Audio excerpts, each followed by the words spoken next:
आज आप लोगों को ऐसा एक त्रिभुज की रचना के बारे में मैं बता रहा हूँ। जैसे देखिए प्रश्न लिखा हुआ है, एक त्रिभुज ए बी सी की रचना कीजिए जिसमें बी सी बराबर 7 सेंटीमीटर और कोण बी बराबर 75 अंश और A B plus A C is equal to 13 centimetre. देखिए सबसे पहले इसका हम जो भी रचना करते हैं, कोई भी हो उसकी रचना करते हैं, सबसे पहले उसका हम मॉडल बनाते हैं। तो मॉडल देखिए आप लोग का ऐसे, जैसे मान लीजिए यह ए बी सी है, तो देखिए बी सी बराबर यह 7 सेंटीमीटर और कोण बी बराबर यह 75 अंश है और ये दोनों मिलकर 13 सेंटीमीटर का होना चाहिए। तो सबसे पहले हम क्या काम करते हैं, यह BC बराबर स्केल से, अब थोड़ा इसे बताने में मैंने स्केल से आप लोगों को खींचना नाप करके, यह BC बराबर ये BC है, ये 7 सेंटीमीटर का एक सरल आधार रेखा खींचेंगे। समझ में आ रहा है ना। और फिर उसके बाद B को केंद्र मानकर जैसे 75 अंश का कोण बनाना है, तो देखिए मैं उस पर थोड़ा आप लोगों को ये पटरी प्रकार की सहायता से आप लोगों को कोण बनाने के लिए भी मैं इसमें थोड़ा बताऊंगा। सबसे पहले B को केंद्र मानकर कोई त्रिज्या लेकर, जैसे देखिए ये, और जितना ही त्रिज्या लिए है उतना से ही यहाँ से रखकर ऐसे ये पहला चाप काटा, ये 60 अंश का होता है। फिर दूसरा काटेंगे 120, तीसरा काटेंगे आप लोगों का 180 होगा। तो हमको देखिए 75 का बनाना है, तो सबसे पहले हम यदि ये देखिए 90 का बनाएंगे तो यह 60 है और यह 120 है, तो इसका हम पूर्ण अर्धक करेंगे। समझ में आ रहा है ना। पूर्ण अर्धक का मतलब यहाँ से लेकर ये चाप काटा, घटाना बढ़ाना नहीं है, यहाँ से ये चाप काटा, तो इसको हम ऐसे मिलाया। समझ आ रहा ना। ये आप लोगों का 90 अंश हुआ। हमको मेन इससे मतलब है। अब देखिए ये 60 है, 60 में यदि हम 15 जोड़ देंगे तो 75 हो जाएगा ना। तो अब इसके देखिए, अब ये आप लोगों का यह 30 है, यह 30 के आधा हम कर देंगे तो 15 मिल जाएगा और 15 में ये 60 जोड़ देंगे तो 75।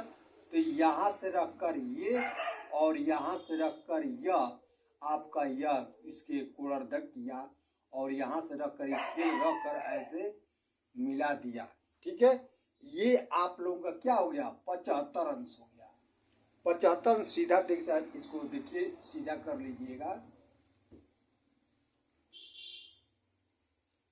ये 75 अंश है। समझ रहे हैं ना। अब देखिए या ये मान लीजिए कोई रेखा, इसको आप लोग ये x मान लीजिए। अब x रेखा पर अब यह जो bx रेखा है, इस पर यह 13 सेंटीमीटर की त्रिज्या लेकर एक चाप काटेंगे यहाँ पर, जो हमें ये y बिंदु प्राप्त हुआ।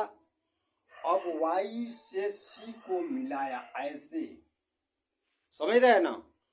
अब ये जो YC रेखा है, इस रेखा को लंबवर्धक करेंगे। लंबवर्धक कैसे करते हैं, तो देखिए कोई भी रेखा हो, इस रेखा के आधे से अधिक की त्रिज्या लेकर, जैसे यहाँ से आधे से अधिक त्रिज्या लेकर यहाँ से ये चाप काटा और फिर यहाँ से मान लो कि हम इधर काटा और फिर यहाँ से उतने ही का, घटाना बढ़ाना नहीं है, यहाँ से रखकर ये और यहाँ से रखकर ये काटा यहाँ पर।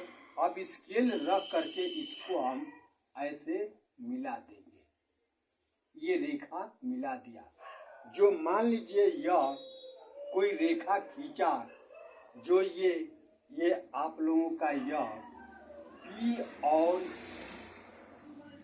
Q रेखा है, जो इस यह BY रेखा को ए बिंदु पर काट रही है और हम AC को मिलाया। देखिएगा थोड़ा आकार थोड़ा इधर उधर समझ में आएगा, लेकिन जैसे बताया गया है वैसे ही आप लोगों को बनाना है और वैसे ही रचना भी लिखना है। तो अब देखिए ये आप लोगों का अभिष्ट त्रिभुज ABC अर्थात यह AB और AC को जोड़ेंगे, जोड़ने पर करेक्ट 13 सेंटीमीटर आना चाहिए। आएगा तो ठीक है, नहीं आएगा तो ये गलत है। अब मैं इसका रचना लिखना बता रहा हूं, जैसे बनाया गया है वैसे लिखना है, ध्यान देना। रचना देखिए, सर्वप्रथम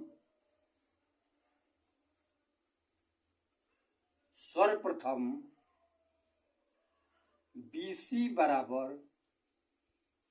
7 सेंटीमीटर का एक सरल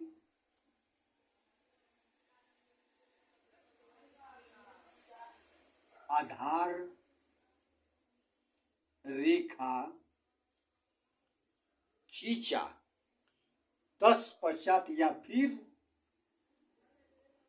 B को बिंदु B को केंद्र मान कर पटरी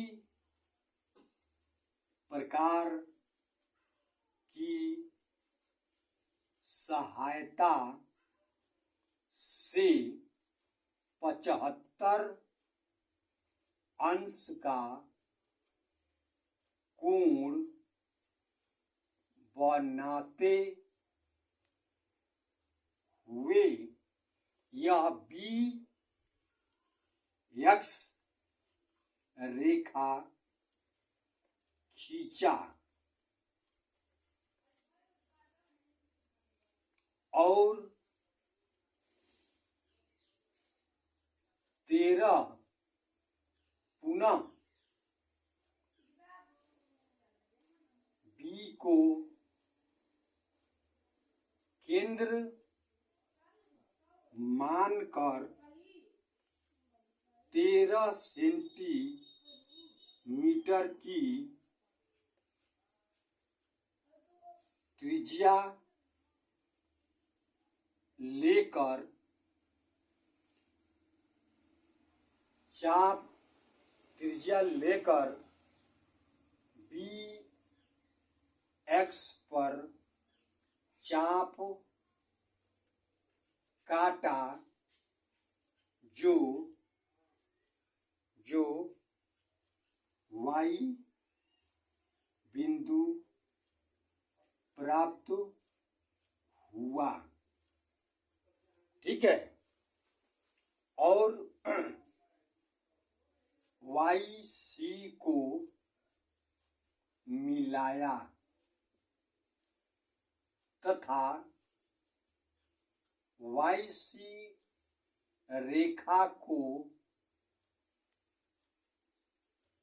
लंब अर्धक करते हुए PQ रेखा खींचा, जो BY, ये BY है, समझ लेना, BY को बिंदु A पर काटती है और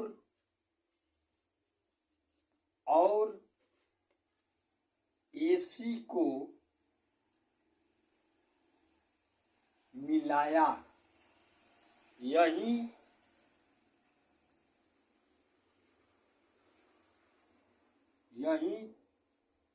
त्रिभुज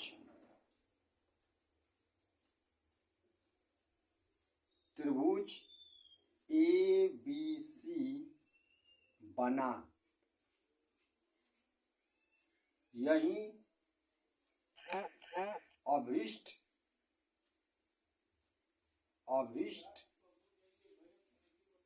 त्रिभुज ABC बनाना था। देखिए ऐसे ही त्रिभुज का रचना करते हैं और जैसे बनाते हैं ज्योमेट्री की भाषा में वैसे ही लिखते हैं। यदि ये आप लोगों को वीडियो पसंद आया हो तो सब्सक्राइब और लाइक प्लीज अवश्य करें।